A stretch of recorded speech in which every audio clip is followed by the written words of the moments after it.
शब्दों का समर्पण लेकर माँ सरस्वती को नमन करती हूँ, साथ ही आप सभी का अभिनंदन करती हूँ। राम राम सा, राधे राधे, जय श्री कृष्णा, जय माता दी। आप सभी को मेरा नमस्कार।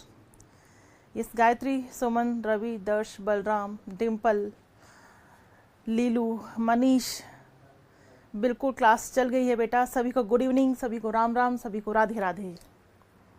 यस डिम्पल प्रजापत, राधे राधे बेटा।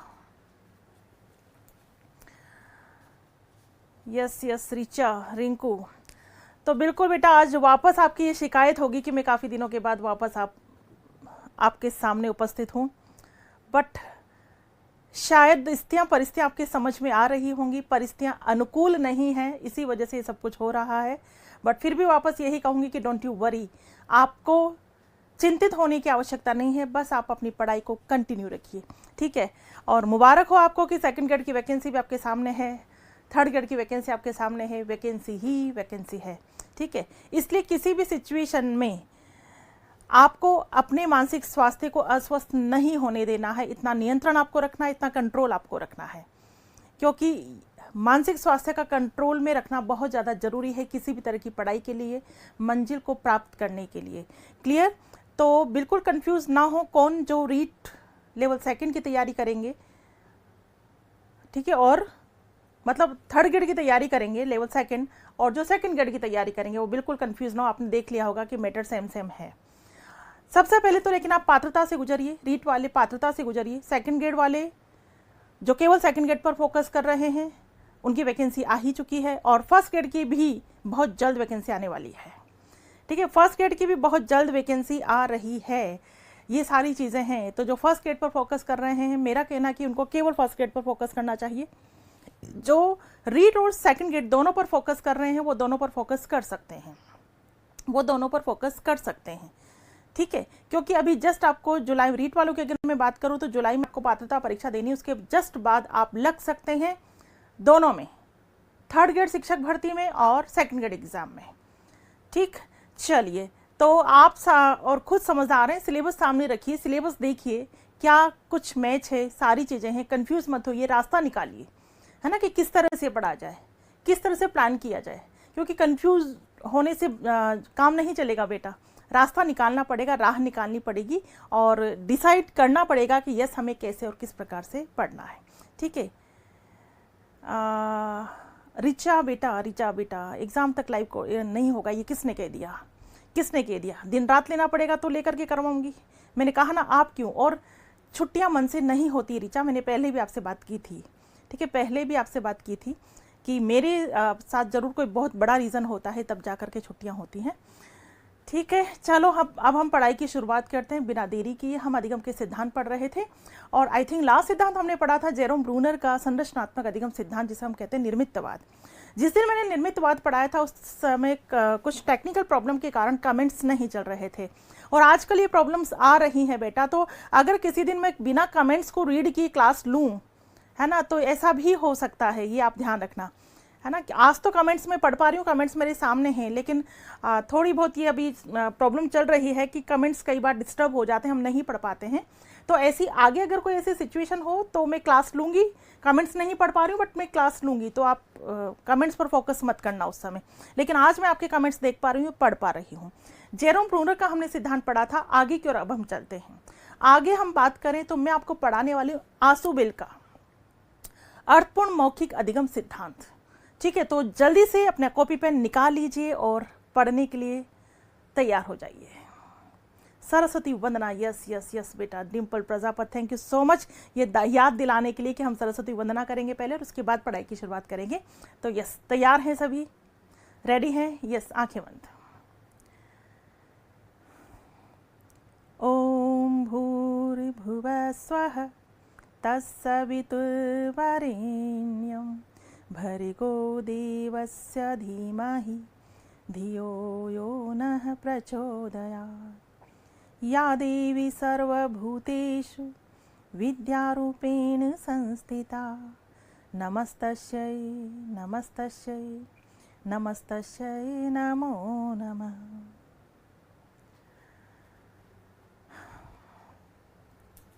यस बेटा, हिमांशी सेकंड ग्रेड की एग्जाम बेटा अक्टूबर नवंबर में होने के चांसेस हैं।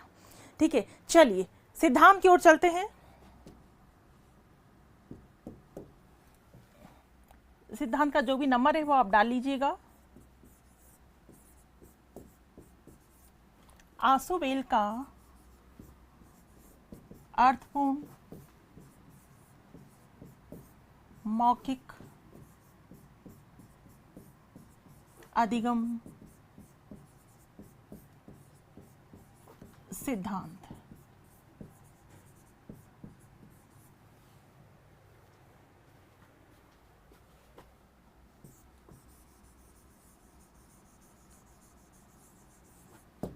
Meaningful verbal learning theory.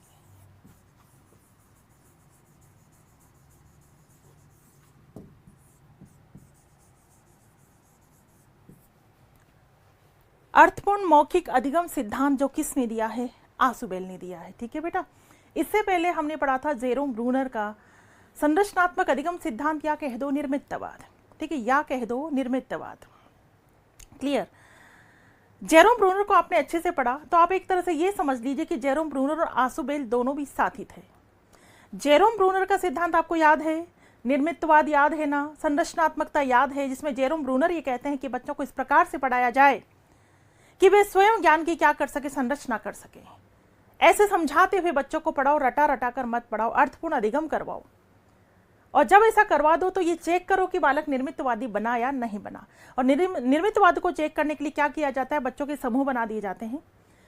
प्रत्येक समूह को टीचर क्या देता है? समस्या देता है। टीचर दूर हट जाता, रहेगा क्लास में ही, लेकिन बच्चे स्वयं अपनी समस्या का समाधान करेंगे, आपस में चर्चा करेंगे, विचार विमर्श करेंगे, पूर्व ज्ञान नवीन ज्ञान की अंतः क्रिया करेंगे और उस समस्या का क्या निकाल देंगे? समाधान। इसे जस्ट कहते हैं क्या? निर्मितवाद। ये हमने पढ़ा था। तो जेरोम ब्रूनर और आसुबेल दोनों के सिद्धांत लगभग समान हैं। दोनों के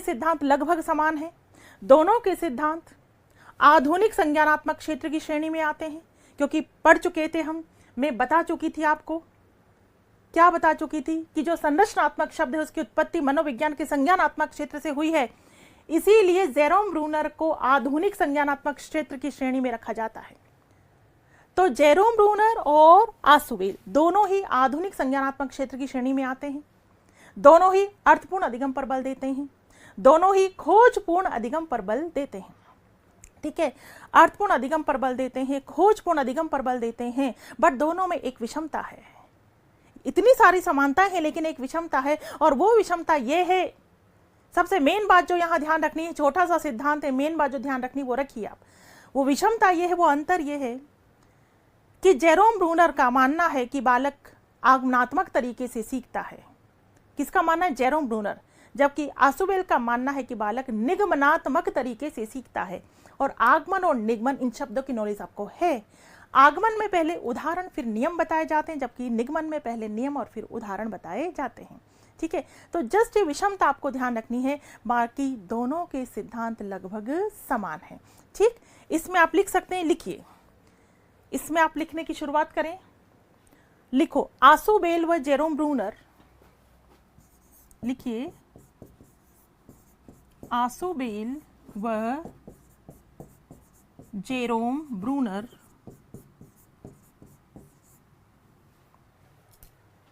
आसुबेल व जेरोम ब्रूनर दोनों के सिद्धांत लगभग समान हैं। दोनों के सिद्धांत लगभग समान हैं, लगभग समान हैं।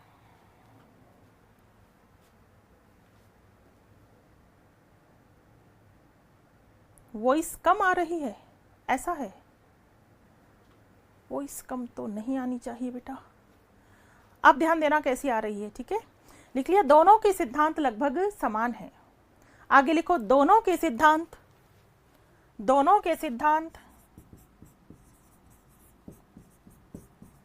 आधुनिक संज्ञानात्मक क्षेत्र, दोनों के सिद्धांत आधुनिक संज्ञानात्मक क्षेत्र, आधुनिक संज्ञानात्मक क्षेत्र की श्रेणी में आते हैं। आधुनिक संज्ञानात्मक क्षेत्र की श्रेणी में आते हैं। दोनों के सिद्धांत, दोनों के सिद्धांत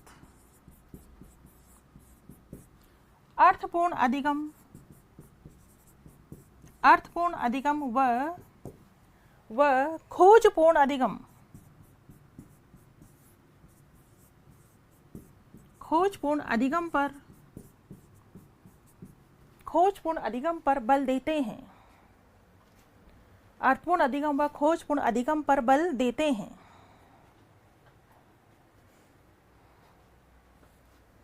ठीक है,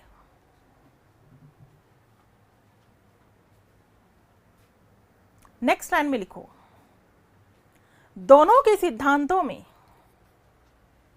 केवल एक विषमता है, दोनों के सिद्धांतों में केवल एक विषमता है, केवल एक विषमता है। नेक्स्ट लाइन, जेरोम ब्रूनर का मानना है, जेरोम ब्रूनर का मानना है कि बालक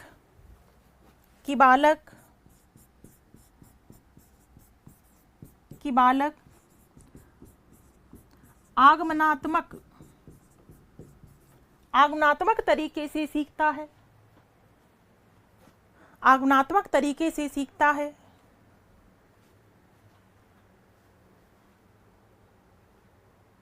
जबकि आसुबेल का मानना है, आसुबेल का मानना है कि बालक निगमनात्मक तरीके से सीखता है, कि बालक निगमनात्मक तरीके से सीखता है, निगमनात्मक तरीके से सीखता है।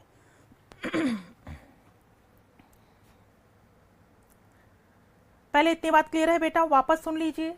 हम पढ़ रहे हैं आसुबेल का अर्थपूर्ण मौखिक अधिगम सिद्धांत। ठीक है, तो आसुबेल ने कौन सा सिद्धांत दिया? अर्थपूर्ण मौखिक अधिगम सिद्धांत। ये दिया किसने? आसुबेल ने। इससे पहले हम जेरोम ब्रूनर को पढ़ चुके हैं। तो जेरोम ब्रूनर और आसुबेल दोनों के सिद्धांत लगभग समान है, आपको ध्यान रखने हैं। दोनों के सिद्धांत आधुनिक संज्ञानात्मक क्षेत्र के अंतर्गत आते हैं, आधुनिक संज्ञानात्मक क्षेत्र के अंतर्गत आते हैं।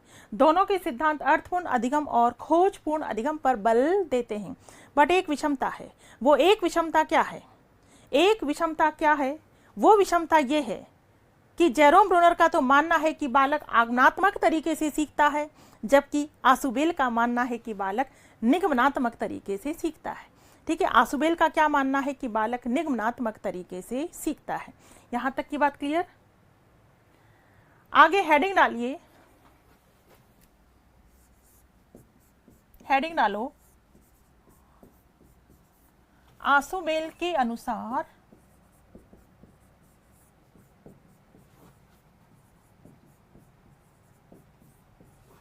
अधिगम के प्रकार। आसुबेल के अनुसार अधिगम के प्रकार।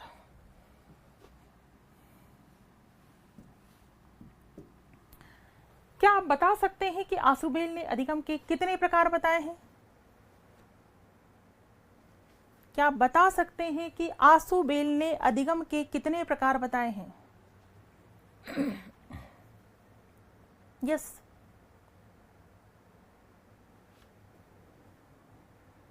बेटा हिमांशी, प्रेजेंट में कौन सा नियम लागू होता है? बेटा दोनों नियम लागू होते हैं प्रेजेंट में।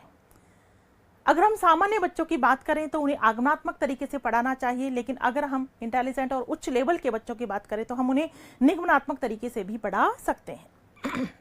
ठीक है, और दोनों तरीके यूज होते हैं अपनी अपनी जगह पर। आसुबेल की हम बात करें तो आसुबेल ने अधिगम के कितने प्रकार बताए? क्या आप बता सकते हैं कि आसुबेल ने अधिगम के कितने प्रकार बताए हैं? यस, कितने प्रकार बताए हैं? 4 प्रकार। कितने प्रकार बताए हैं? 4 प्रकार। पहले आप सुन लीजिए 4 प्रकार कौन कौन से थे। नंबर 1 रटकर सीखना, रटकर सीखना। नंबर 2 अर्थपूर्ण सीखना। नंबर 3 अभिग्रहण सीखना। और नंबर 4 खोजपूर्ण सीखना। वापस सुन लीजिए 4 प्रकार कौन कौन से बताए हैं किसने? आसुबेल ने। समझना, नंबर 1 रटकर सीखना, नंबर 2 अर्थपूर्ण सीखना, नंबर 3 अभिग्रहण सीखना और नंबर 4 खोजपूर्ण सीखना। तो रट कर सीखना। अब प्रश्न ये उठता है कि आसुबेल के सिद्धांत का नाम क्या है? अर्थपूर्ण अधिगम सिद्धांत, अर्थपूर्ण मौखिक अधिगम सिद्धांत। और प्रकार इन्होंने कौन सा बता रही है, रटकर सीखना। तो सुनिए, बिल्कुल आसुबेल ने एक प्रकार बताया रटकर सीखना, बट रटकर सीखना प्रकार बताते हुए आसुबेल ने यह कहा कि दुर्भाग्य की बात है कि आधुनिक समय में भी रटकर सीखने पर फोकस किया जाता है, जबकि अर्थपूर्ण अधिगम पर फोकस किया जाना चाहिए। ये कहना है आसुबेल का कि हाँ, एक प्रकार होता है रटकर सीखना। बिल्कुल बताया इन्होंने प्रकार की रटकर सीखना, प्रकार बताया है लेकिन फेवर में नहीं थे, प्रकार बताया है लेकिन फेवर में नहीं थे। ठीक है, बात समझ में आई। पहला प्रकार इन्होंने क्या बताया, अगर हम लिखें, पहला प्रकार क्या बताया, रटकर सीखना। ठीक है, पहला प्रकार है रटकर सीखना। तो वापस ध्यान देना, बिल्कुल इन्होंने प्रकार बताया है लेकिन ये इसके फेवर में नहीं थे। रटकर सीखना इंग्लिश में हम क्या कहेंगे, रॉट लर्निंग।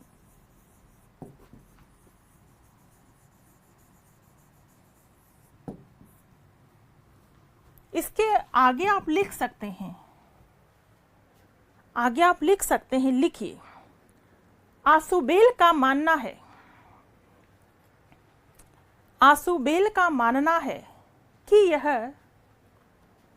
यह दुर्भाग्य की बात है, दुर्भाग्य की बात है कि आधुनिक शिक्षक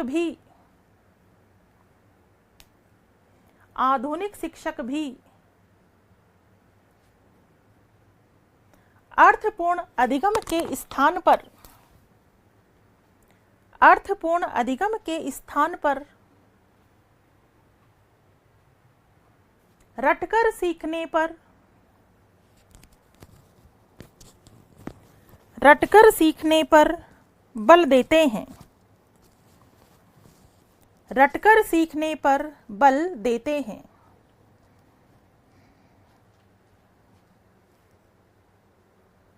अर्थात आसुबेल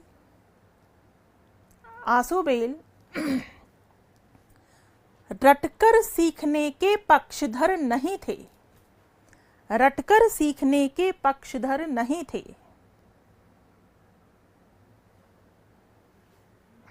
ठीक है, नंबर 2, अर्थपूर्ण सीखना।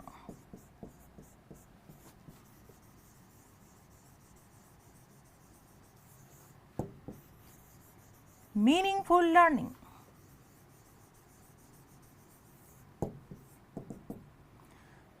अर्थपूर्ण सीखना,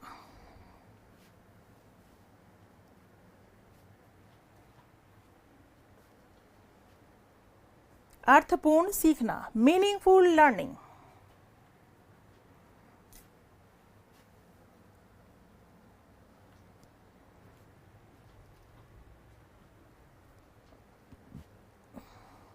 ठीक है, इसमें जस्ट आप लिख लो समझ कर सीखना।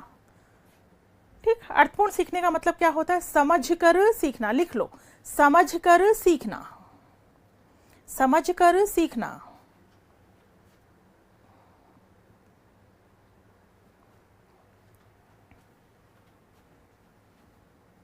यस, पहल सिंह, अगर आपने अभी लिया है तो इससे पहले की क्लासेस को आपको जब भी समय मिले फर्स्ट क्लास से पढ़ना शुरू करिए, फर्स्ट क्लास को रेगुलर देखते हुए यहाँ तक आ जाइए। ठीक है, पहली क्लास से आप देखना शुरू करिए, आपके पास सारा कोर्स अवेलेबल है। तो अर्थपूर्ण सीखना, यस, इसके फेवर में थे, आसुबेल इसके फेवर में थे, क्योंकि आसुबेल के सिद्धांत का नाम ही क्या है, अर्थपूर्ण मौखिक अधिगम सिद्धांत। ठीक, तो सिंपल पूछ लिया जाए, 4 ऑप्शन दिए जाए कि आसुबेल पक्षधर नहीं थे। नंबर 1 रटकर सीखना, नंबर 2 अर्थपूर्ण सीखना, नंबर 3 अभिग्रहण सीखना, नंबर 4 खोजपूर्ण सीखना। तो पक्षधर किसके नहीं थे, रटकर सीखने के। लेकिन प्रकार तो उन्होंने बताए हैं, प्रकार कितने बताए हैं, 4। 3 प्रकार नहीं बताएंगे, आप 4 प्रकार ही बताएंगे। एक दिया है रटकर सीखना लेकिन पक्षधर नहीं थे, दूसरा है अर्थपूर्ण सीखना, नंबर 3 अभिग्रहण सीखना।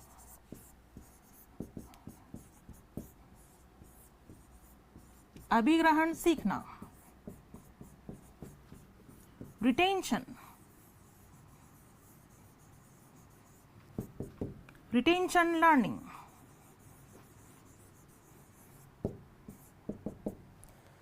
अभिग्रहण सीखना, लिख लीजिए पहले, अभिग्रहण सीखना।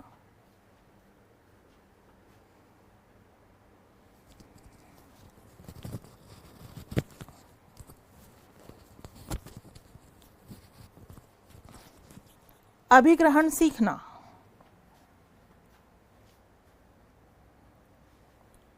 Retention learning. ठीक है, अभिग्रहण का मतलब क्या होता है? जो कुछ भी आपने सीखा है, समझकर सीखा है, उस सीखे हुए को धारण करना, आत्मसात करना। ठीक है, बहुत प्रॉपर तरीके से आप अभ्यास करके किसी भी विषय वस्तु को आत्मसात कर सकते हैं। ठीक है, तो अभिग्रहण सीखने में आप लिखिए धारण करना अथवा आत्मसात करना। लिखिए धारण करना अथवा आत्मसात करना। धारण करना अथवा आत्मसात करना।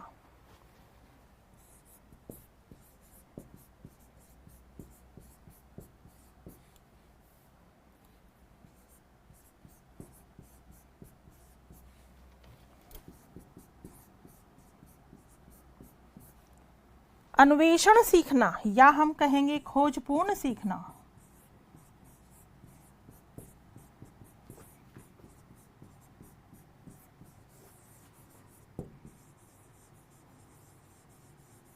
Discovery learning.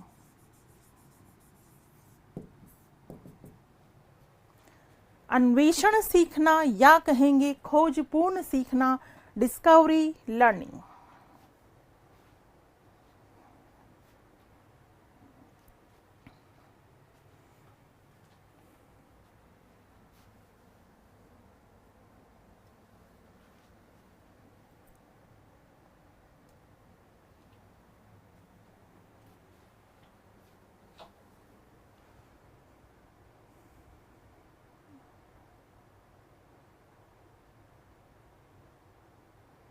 यस बेटा, यस यस यस पहल बेटा, बिल्कुल ऐसा कर सकते हैं आप।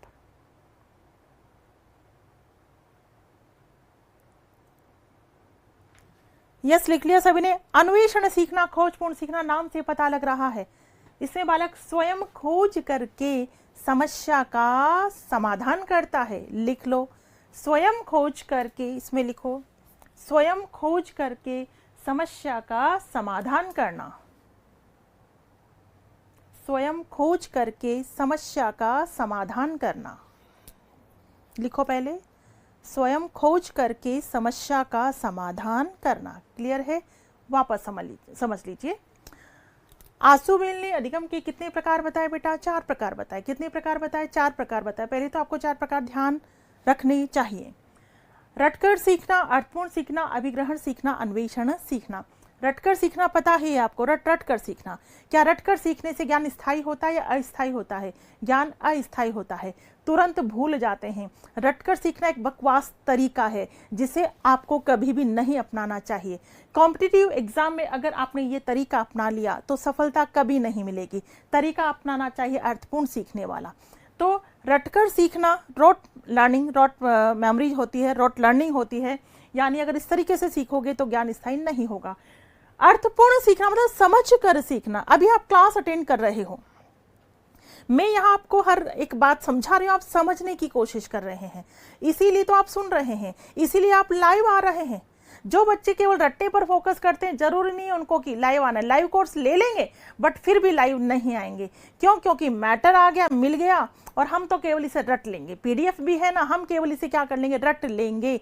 रटने से काम नहीं चलता बेटा। और समझ में कब आता है? सुनने से।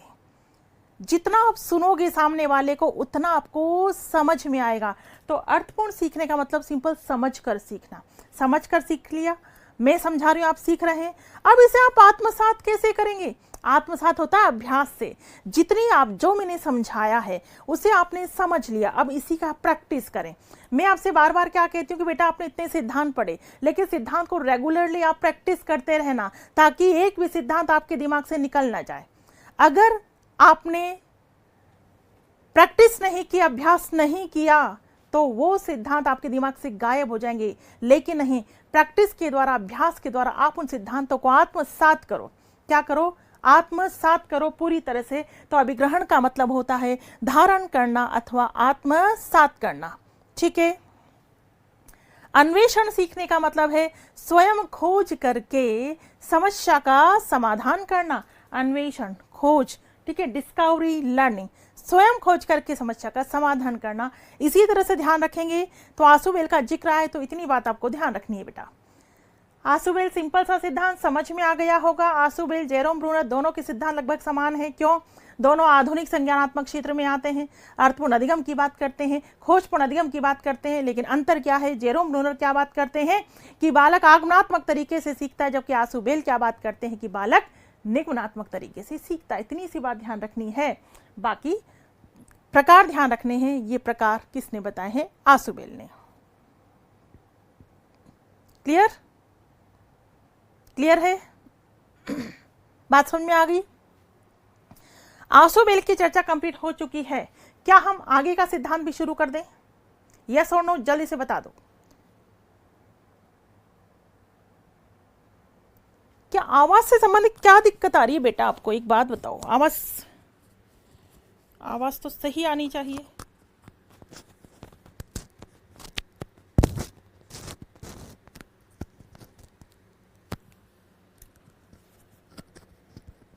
Hello hello hello.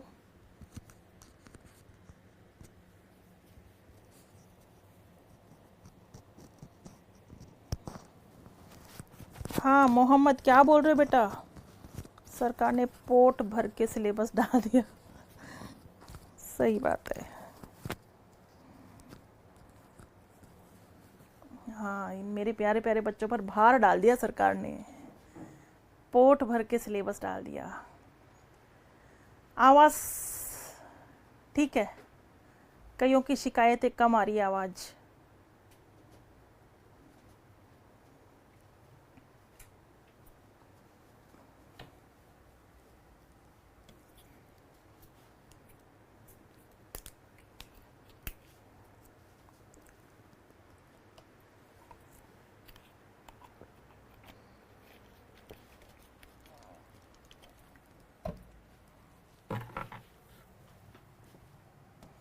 चलिए नेक्स्ट सिद्धांत हम पढ़ेंगे।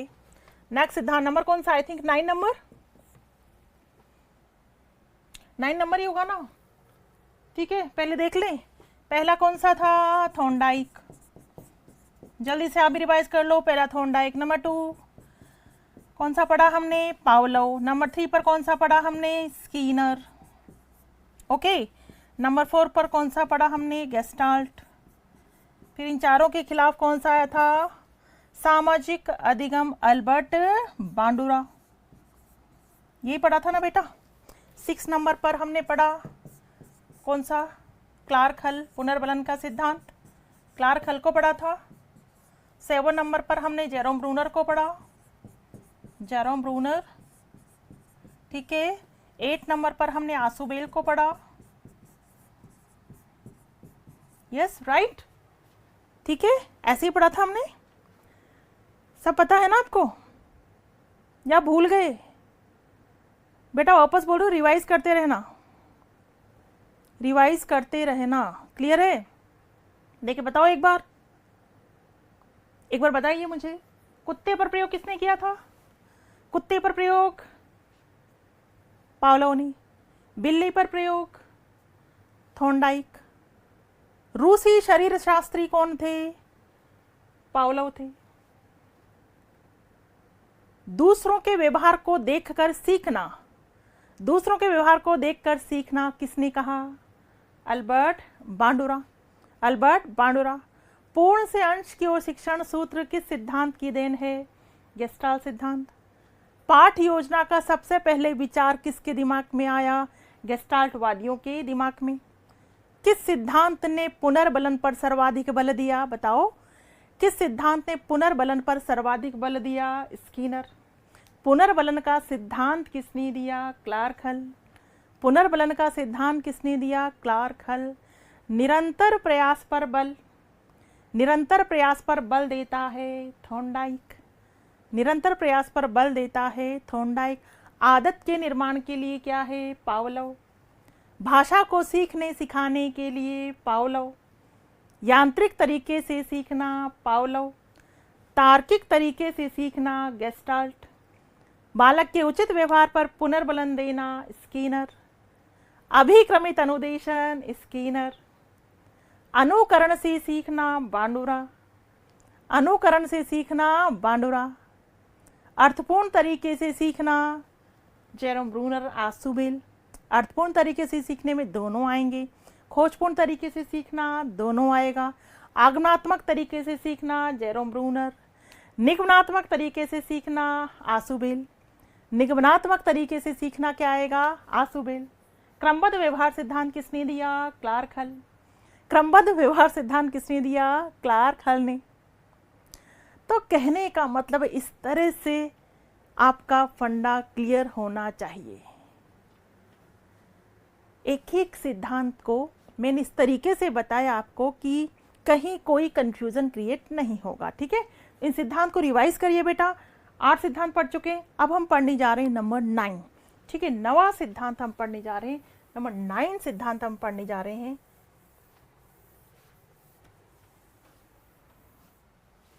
लिखिए कोटलेविन।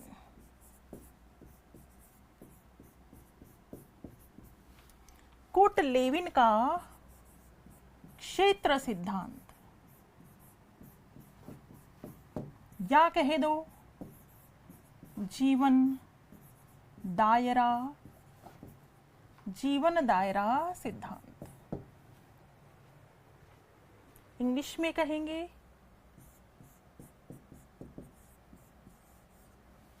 फील्ड और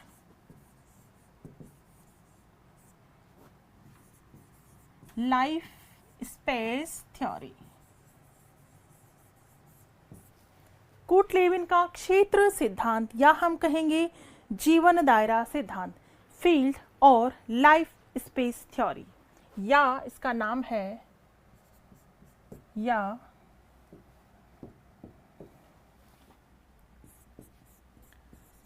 सदिश व कर्षण सिद्धांत।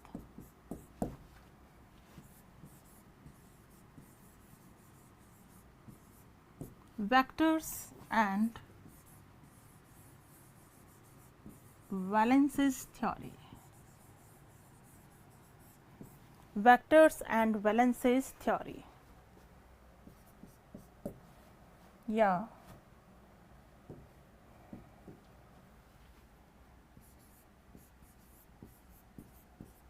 तलरूप सिद्धांत।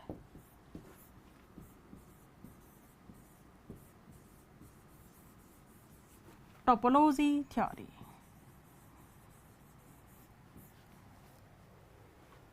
ठीक है, टोपोलॉजी थ्योरी।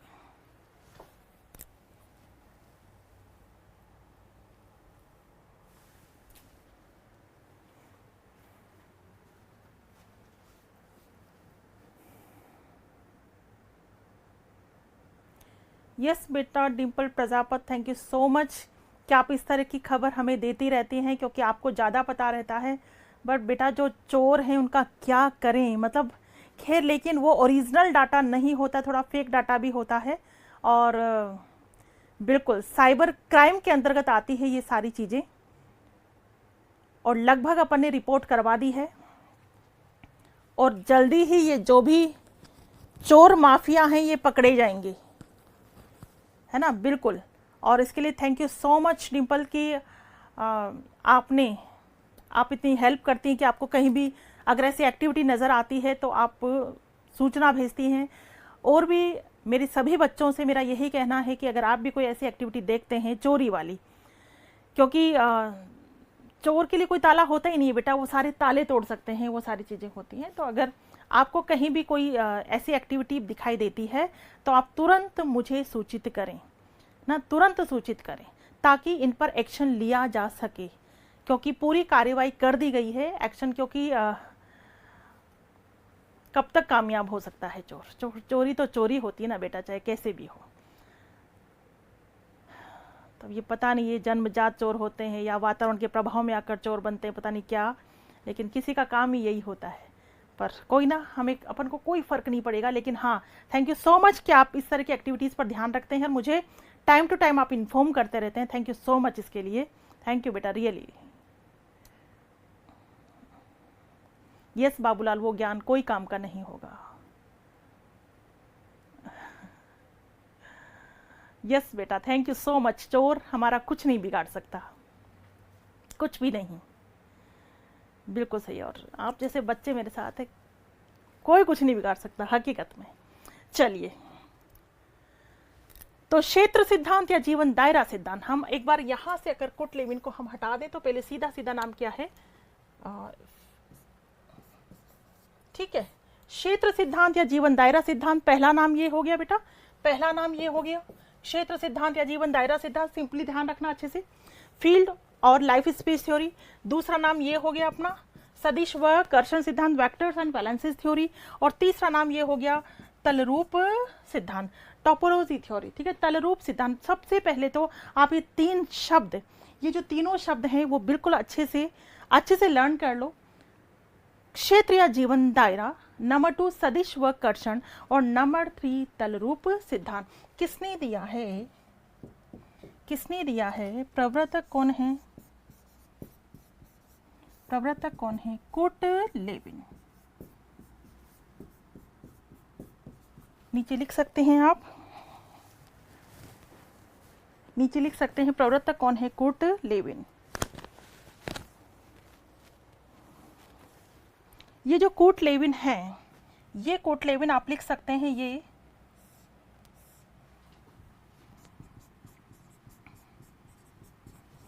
सामाजिक मनोविज्ञान के प्रतिपादक भी माने जाते हैं।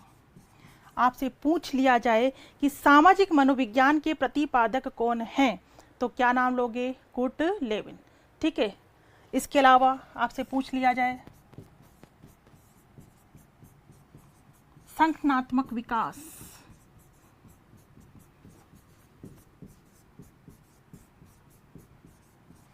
ठीक है, संगठनात्मक विकास के प्रतिपादक कौन है, तब भी आप क्या नाम लोगे, कुट लेविन।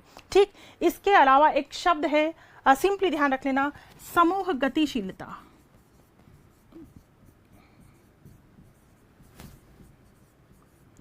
समूह गतिशीलता के प्रतिपादक भी कौन है, कुट लेविन।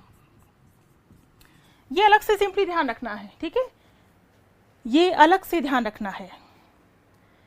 कुट लेविन, हम तो सिद्धांत पढ़ने जा रहे हैं, हमें मेन सिद्धांत से भी मतलब है। क्षेत्र सिद्धांत, जीवन दायरा सिद्धांत जो दिया है वो किसने दिया है, कुट लेविन ने दिया है। लेकिन चूंकि कुट लेविन का नाम आया, इसलिए आप सिंपली ध्यान रख लेना कि अगर पूछ लिया जाए कि सामाजिक मनोविज्ञान के जनक कौन है या प्रतिपादक कौन है, तो कुट लेविन। एक संगठनात्मक विकास के प्रतिपादक कौन है, कुट लेविन।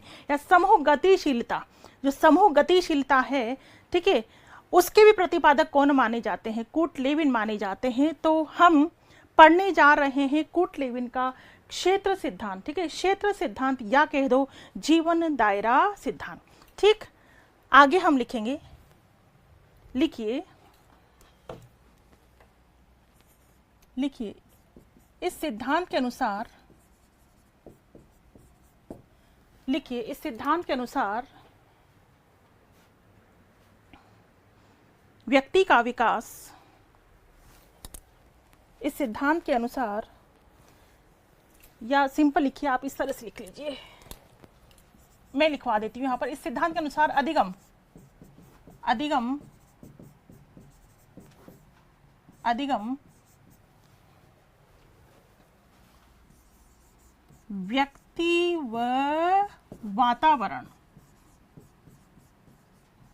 व्यक्ति व वातावरण की, व्यक्ति व वातावरण की अंतः क्रिया का प्रतिफल है, अंतः क्रिया का प्रतिफल है।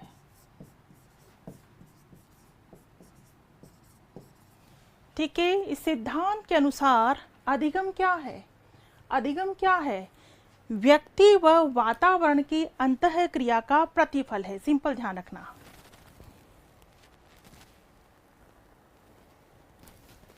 प्रतिफल है।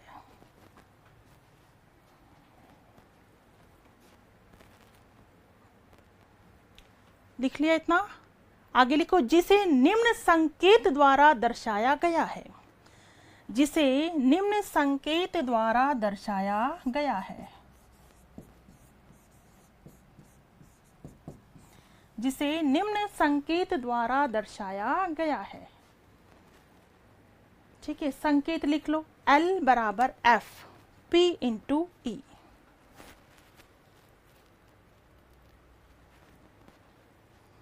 L बराबर F, ब्रैकेट में लिखो P इंटू E। अब देखो, आपको ये संकेत, ये सूत्र समझ में आ रहा होगा। जो लाइन हमने लिखी उसी के आधार पर ये सूत्र है। देखो वापस समझ लो, हमने क्या लिखा है। इस सिद्धांत के अनुसार अधिगम क्या है? व्यक्ति व वातावरण की अंतःक्रिया का प्रतिफल है। ये रहा व्यक्ति, ये रहा वातावरण, एनवायरमेंट। व्यक्ति व वातावरण की अंतःक्रिया का प्रतिफल है। अधिगम क्या है? अधिगम क्या है? व्यक्ति व वातावरण की अंतःक्रिया का प्रतिफल है। ठीक है, यहाँ पर L से क्या मतलब है बेटा? यहाँ की हम बात करें, L से क्या मतलब है? Learning.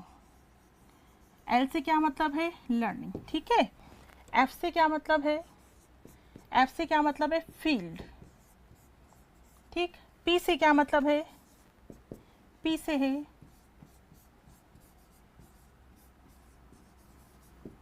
Psychological person. Okay, E से क्या तात्पर्य है? E से तात्पर्य है साइकोलॉजिकल एनवायरनमेंट।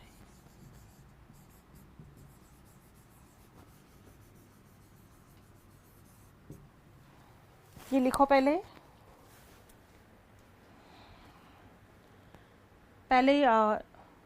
फुल फॉर्म लिख लीजिए आप। L से मतलब है लर्निंग, F से मतलब है फील्ड, P से है साइकोलॉजिकल पर्सन और E से है एनवायरमेंटल। ठीक है, साइकोलॉजिकल एनवायरमेंट।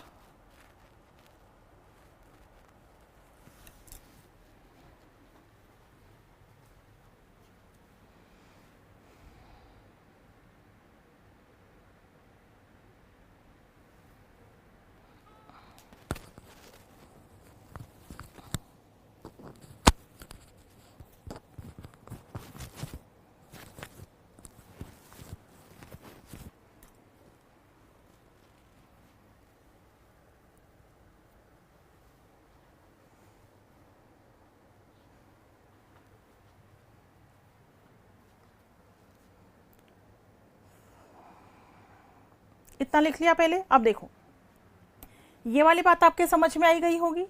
L से लर्निंग, F से फील्ड, P से पर्सन। बट कौन सा पर्सन? आपसे पूछ लिया जाए, पूछा जा चुका है, फर्स्ट ग्रेड के अंतर्गत पूछा गया था यहाँ से क्वेश्चन।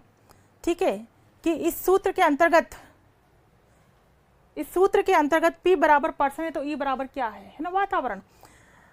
अब यहाँ ये पूछ लिया जाए कि सूत्र के अंतर्गत P बराबर क्या है और आपके सामने ऑप्शन आ जाए, पहला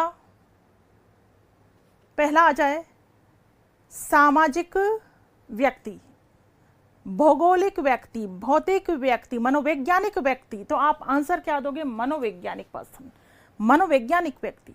P से तात्पर्य साइकोलॉजिकल पर्सन से है, E से तात्पर्य साइकोलॉजिकल एनवायरनमेंट से है। अब साइकोलॉजिकल पर्सन किसे कहते हैं? एक मनोवैज्ञानिक व्यक्ति वो होता है, जो अपनी सूझबूझ के द्वारा हमेशा सीखने के लिए तत्पर रहता है, और एक मनोवैज्ञानिक वातावरण वो होता है, एक ऐसा वातावरण जो हमें आकर्षित करता है, जो हमें अपनी ओर खींचता है सीखने के लिए। एक सब माहौल अच्छा मिलेगा तो आप भी सीखने के लिए तत्पर होते हो या नहीं होते हो। तो ऐसे माहौल को हम क्या कहते हैं? मनोवैज्ञानिक माहौल बोलते हैं, मनोवैज्ञानिक वातावरण बोलते हैं। इतनी बात क्लियर हुई? तो मनोवैज्ञानिक व्यक्ति, मनोवैज्ञानिक प्राणी कौन कहलाएगा? जो अपनी सूझबूझ के द्वारा हमेशा सीखने के लिए लालायित होता है, इच्छुक होता है, वो एक मनोवैज्ञानिक प्राणी होता है। और मनोवैज्ञानिक वातावरण हम किसे कहते हैं? ऐसा वातावरण जो व्यक्ति को सीखने के लिए आकर्षित करता है। ठीक है, आकर्षित करता है, वो कौन सा वातावरण? तो यहाँ तो आपको सिंपली ध्यान रखना है, L learning, F field, P से पर्सन, कौन सा पर्सन पूछ लिया जाए तो साइकोलॉजिकल पर्सन, E से एनवायरमेंट, लेकिन कौन सा एनवायरमेंट पूछा जाए तो साइकोलॉजिकल एनवायरमेंट। ठीक है, साइकोलॉजिकल एनवायरमेंट। यहां तक की बात क्लियर है? यहां तक की बात क्लियर है? आगे लिखो। देखिए, कोर्टलेविन के द्वारा मुख्य रूप से 3 संप्रत्यय दिए गए। कोर्टलेविन के द्वारा मुख्य रूप से 3 संप्रत्यय दिए गए।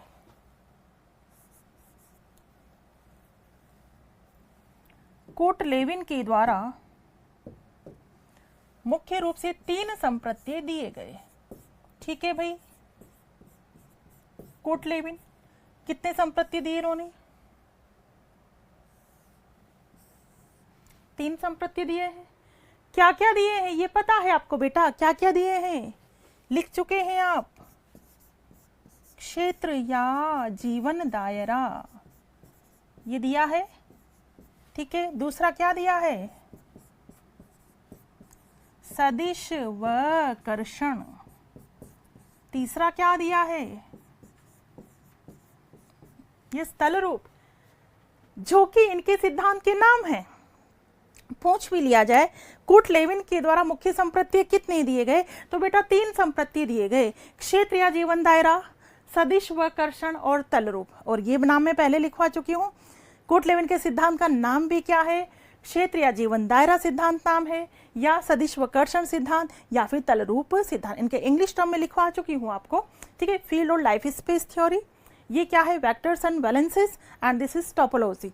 क्लियर? तो कोर्टलेविन के द्वारा 3 संप्रत्यय दिए गए। अब 3 संप्रत्यय में क्या अर्थ है क्षेत्र या जीवन दायरा का, हमें जानना है। सदिश व कर्षण का यहाँ क्या अर्थ है? तल रूप का क्या अर्थ है? ठीक है, ये हमें यहाँ पर जानना है।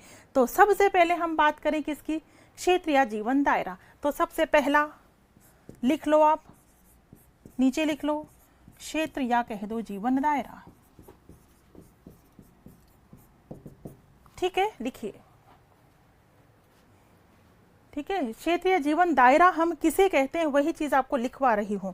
लिखो, यह व्यक्ति व वातावरण, यह व्यक्ति व वातावरण की अंतःक्रिया का प्रतिफल है। यह व्यक्ति व वातावरण की अंतःक्रिया का प्रतिफल है। यह व्यक्ति व वातावरण की अंतःक्रिया का प्रतिफल है। क्लियर है?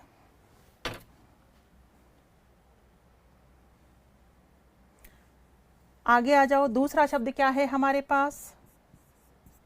सदिश व कर्षण। सदिश व कर्षण, इसके आगे लिखो, ये दोनों शब्द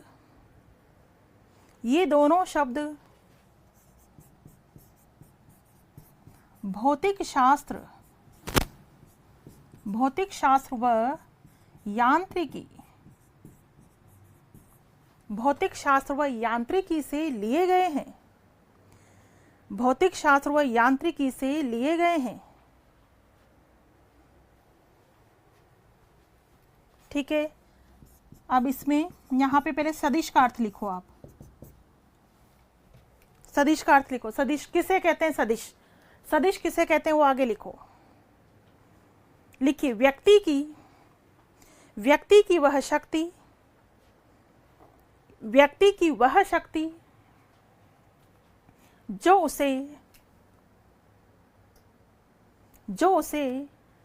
लक्ष्य के पास या दूर ले जाती है। जो उसे लक्ष्य के पास या दूर ले जाती है।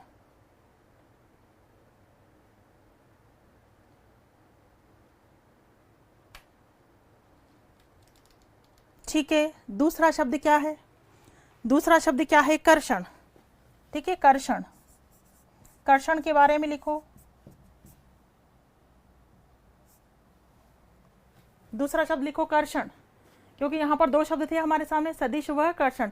तो सदिश क्या है ये आप जान चुके हैं। कर्षण के बारे में लिखिए बेटा, वातावरण में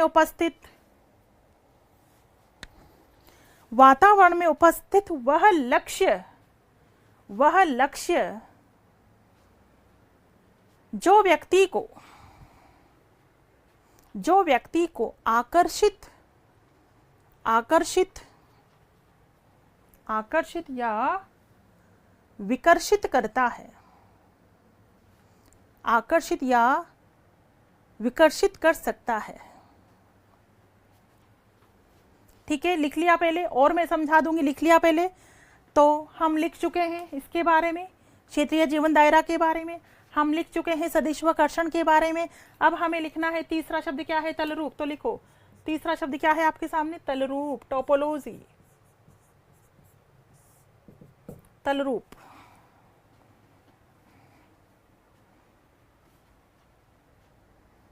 तलरूप, इसके आगे लिखो यह शब्द, यह शब्द गणित से लिया गया है, यह शब्द गणित से लिया गया है।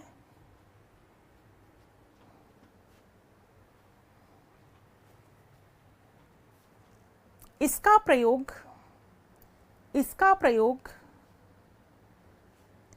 आकृतियों के संदर्भ में, आकृतियों के संदर्भ में किया जाता है, आकृतियों के संदर्भ में किया जाता है।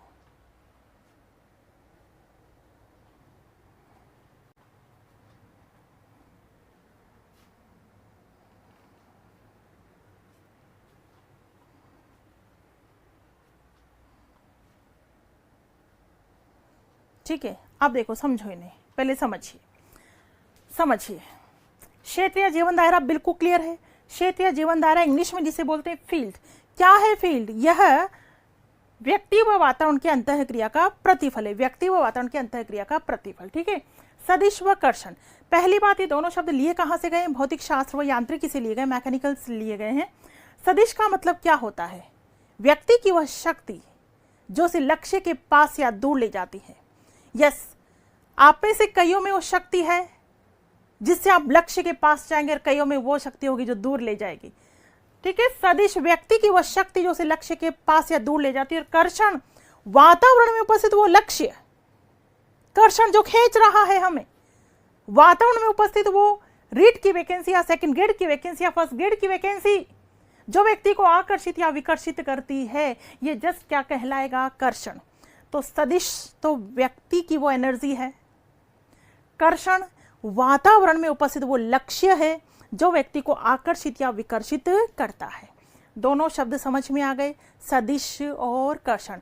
सदिश तो क्या है? वापस सुन लो, व्यक्ति की वो एनर्जी, व्यक्ति की वो शक्ति जो उसे लक्ष्य के पास या फिर दूर ले जाती है। कर्षण वातावरण में उपस्थित वो लक्ष्य जो व्यक्ति को आकर्षित या विकर्षित करता है। ठीक, तलरूप क्या है?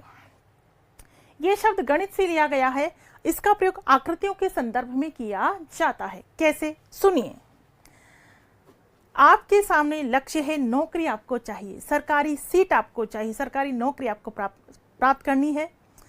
क्या आसानी से मिल जाती है? नहीं ना, कितने बड़े बड़े अवरोधक आते हैं। अगर रीट की मैं बात करूं तो अचानक देखिए ना कितना बड़ा अवरोधक आ गया। 2 एग्जाम, एक पात्रता और उसके बाद मुख्य, क्या ये, और उसके बाद भी फिर सिलेबस आपने देखा। जब सिलेबस आपने देखा तो क्या आपके चेहरे पर मुस्कुराहट आई? नहीं, माथे पे सलवटें, अजीब सा चेहरा। ओ, ऐसा बेकार सिलेबस, इतनी जबरदस्त मार सरकार को हमें मिले थे कि ये सिलेबस लाना था, नौकरी देंगे 3rd ग्रेड की, पढ़ना इतना सारा है। बिल्कुल हमारी मतलब चेहरे पर क्या बन गई? अजीब सा चेहरा हो गया और मुरझा चेहरा हो गया, दिमाग में सलवटें आ गई। और अभी आपको खबर मिल जाए कि नहीं, वो सब कुछ खत्म हो गया और रीट की केवल एक ही एग्जाम आपको देना होगा, तो आपके चेहरे पर क्या आ जाएगी? खुशी। या फिर ठीक है, अभी आप तनाव में हैं सिलेबस को लेकर के, 2 एग्जाम को लेकर के, लेकिन सोचो कैसे भी करके ये बाधाएं आप पार कर लोगे, मंजिल मिल जाएगी तो आपका चेहरा खिल जाएगा, आपका चेहरा खिल जाएगा। यानी कि बिल्कुल हमारा जो चेहरा है इसकी भिन्न भिन्न आकृतियां बनती हैं। आकृतियां भिन्न भिन्न बनती है या नहीं बनती? बताओ, कितनी प्रकार की आकृतियां बनती है चेहरे की। कुछ सोच में डूब जाते हैं, कुछ स्माइल करते हैं, कुछ मुंह लटका लेते हैं, कुछ टेंशन वाला चेहरा होता है। अलग अलग कितनी आकृतियां बनती है। चेहरे को देख करके हम कह सकते हैं कि ये क्रोध में है, ये कुछ सोच रहा है, नहीं ये तो खुश है, ये मुस्कुरा रहा है, ये जोर से हंस रहा है। कितनी भिन्न भिन्न आकृतियां बनती है, जैसे रबड़ बैंड और प्लास्टिक की। जैसे चोटी का कोई रबड़ बैंड है, ठीक है, रबड़ बैंड की कितनी आकृतियां बन जाती। रबड़ बैंड को हम ऐसे करेंगे वो ऐसे हो जाएगा, ऐसे करेंगे ऐसे हो जाएगा, इस तरह से करेंगे वो ऐसे हो जाएगा, ऐसे करेंगे वो इस तरह से हो जाएगा, ठीक है। भिन्न भिन्न आकृतियां बन जाती। वैसे ही जब हम किसी लक्ष्य को प्राप्त करने के लिए आगे बढ़ते हैं तो रास्ते में बहुत सारे अवरोधक आते हैं, बाधाएं आती हैं जिनके द्वारा हमारी शक्ल में चेंजेस होते हैं, लेकिन मूल स्वरूप तो वही रहता है। हंसकर भी हम नॉर्मल में आएंगे तो नॉर्मल शक्ल हमारी यही है, गुस्सा होकर भी हम नॉर्मल में आएंगे तो नॉर्मल शक्ल हमारी यही है, ठीक है। मूल स्वरूप व्यक्ति का वही रहता है। हाँ, समय के अकॉर्डिंग, परिस्थितियों के अकॉर्डिंग, हालात के अकॉर्डिंग हमारी शक्ल के अलग अलग आकृतियां बनती रहती है, हमारी शक्ल की अलग अलग आकृतियां बनती रहती है। आपकी शक्ल मुझे दिखाई नहीं देती तो आप इमेज बनाकर भेज देते हैं। किसी को खुशी हो रही है, कोई मुंह लटका रहा है, कोई बिल्कुल ऐसे देख रहा है ना, कोई बिल्कुल हंसता हुआ चेहरा, तो आप वैसे बना के दे देते हैं। तो सोचिए ओरिजिनल जो फेस होता है उसकी कितनी सारी आकृतियां बनती हैं। तो जस्ट उसी संदर्भ में कहा गया है तल रूप कि जब व्यक्ति लक्ष्य को प्राप्त करने के लिए, इसमें आगे और लिख सकते हैं आप अगर लिखना चाहें तो, ताकि आपका और फंडा क्लियर हो जाएगा। लिख लीजिए, जब व्यक्ति, लिखो उसमें 2 लाइन और लिख लो आगे, किसमें, तल रूप में। जब व्यक्ति लक्ष्य को प्राप्त करने के लिए आगे बढ़ता है और बाधाओं का सामना करता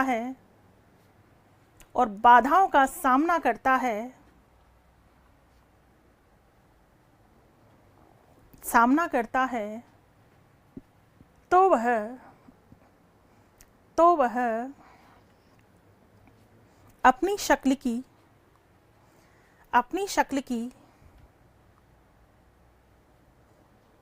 भिन्न भिन्न आकृतियां बनाता है,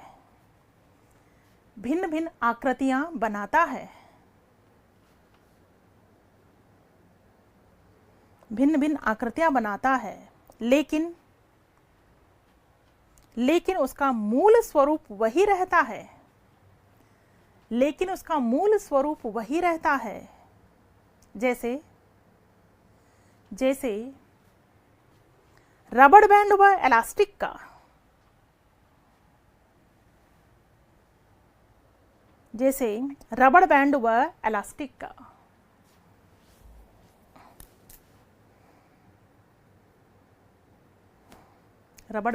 इलास्टिक का,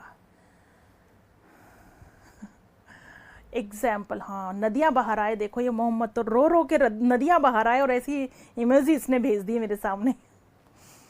बिल्कुल, तो बहुत अच्छे से समझ में आ गया होगा तल रूप क्या होता है। क्लियर? तो कोर्ट लेविन ने मुख्य 3 संप्रत्य दिए हैं, यही 3 के सिद्धांत के नाम भी हैं। किसे कहते हैं क्षेत्रीय जीवन दायरा, बिल्कुल समझ में आ गया होगा। सदिश कर्षण किसे कहते हैं, समझ में आ गया होगा। तल रूप किसे कहते हैं, इतनी बात की, यही तो मेन बात है यहाँ पर, ठीक है। नेक्स्ट लाइन में आप अलग बात लिखिए, एक इस सिद्धांत में लिखिए, इस सिद्धांत में व्यक्ति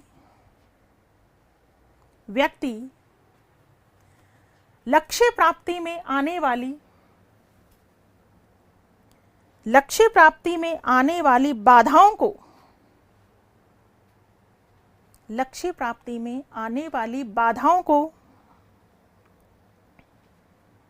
दूर करने के लिए सूझबूझ का प्रयोग करता है।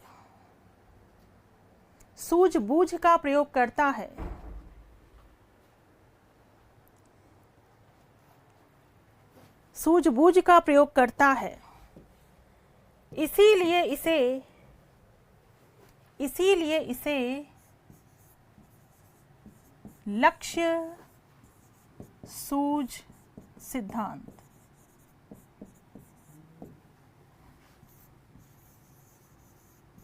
गोल इनसाइट थ्योरी भी कहा जाता है। इसीलिए इसे लक्ष्य सूझ सिद्धांत, यह सामने देखिए, लक्ष्य सूझ सिद्धांत, गोल इनसाइट थ्योरी भी कहा जाता है।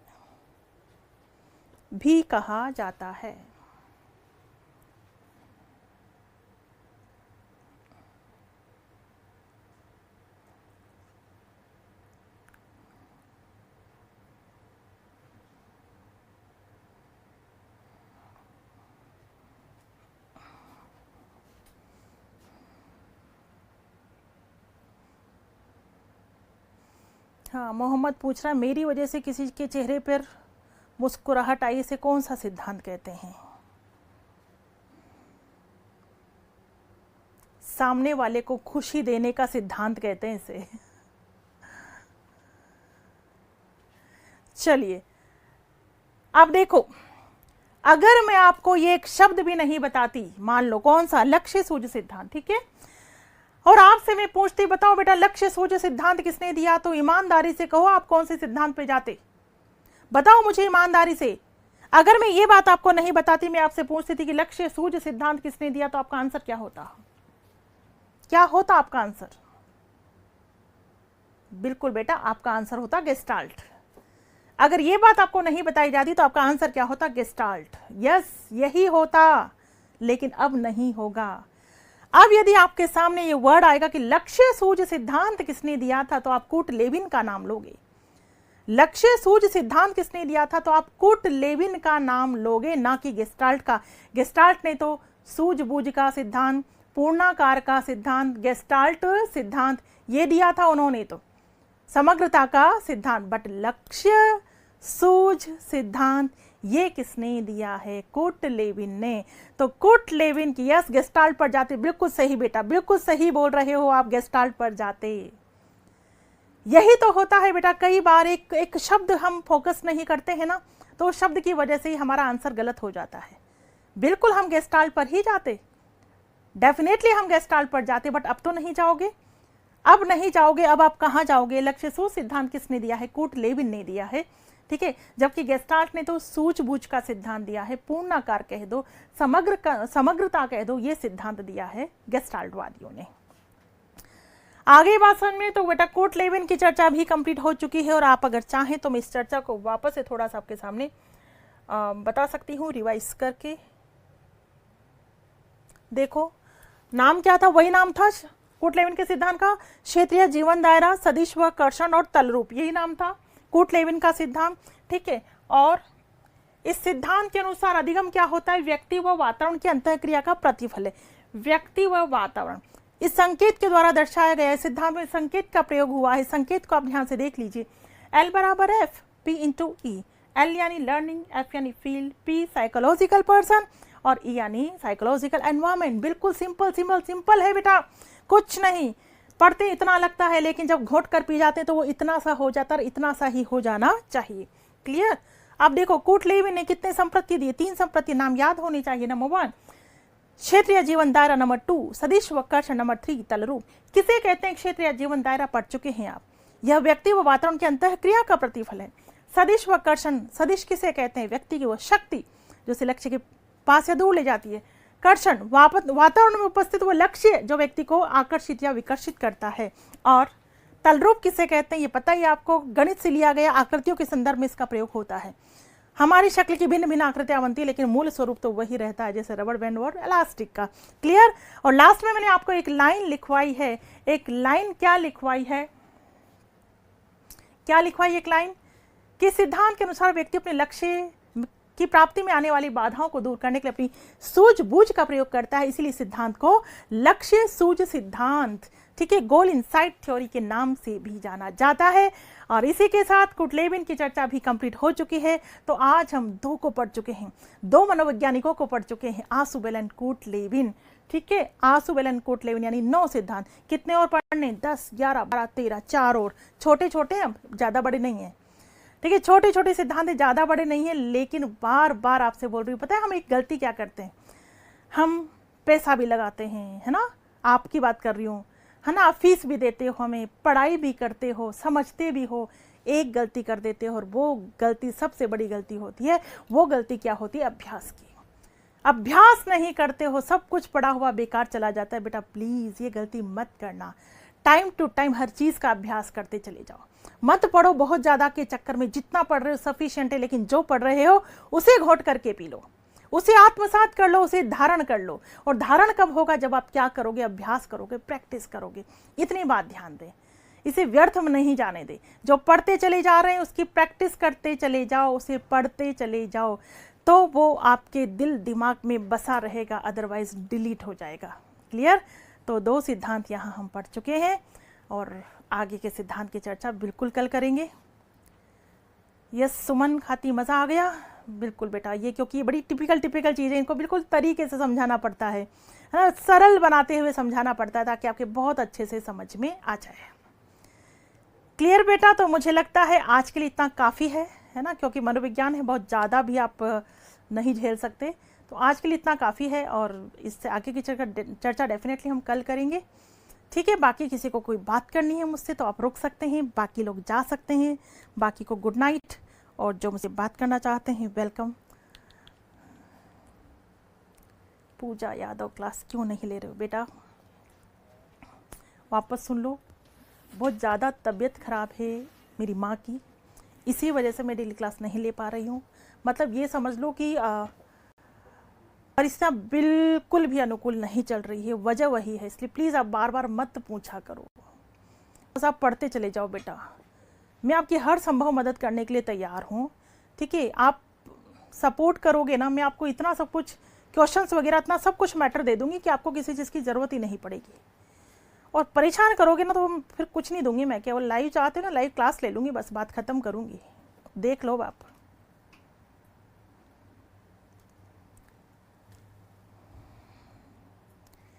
यस बेटा, यस यस यस, हाँ लक्ष्य, बिल्कुल बिल्कुल कल आती हूँ बेटा। सपना गुड नाइट बेटा। Geeta good night. Anuradha welcome बेटा। Ritu good night. Nagma good night.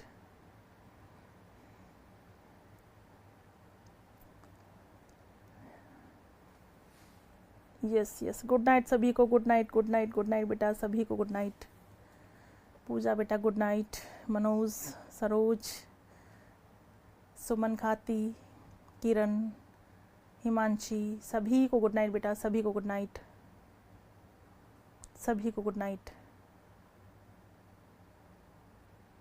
History की क्लास के बारे में मैं बिल्कुल बेटा कल बताती हूँ आपको, है ना, कल बताती हूँ।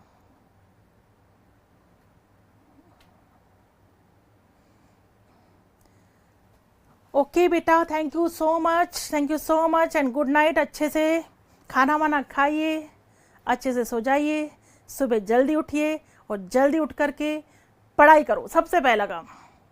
ठीक है, उठने के बाद जो मतलब जल्दी उठने के बाद जो गज़ब की पढ़ाई होती है ना, जो अद्भुत पढ़ाई होती है ना, उसका कोई मुकाबला नहीं होता है बेटा, ज़बरदस्त पढ़ाई होती है। तो मेरा तो यही कहना है, बाकी जैसे भी आपने अपनी आदत डाल रखी है उसके अकॉर्डिंग आप पढ़िए। Okay, thank you so much and good night.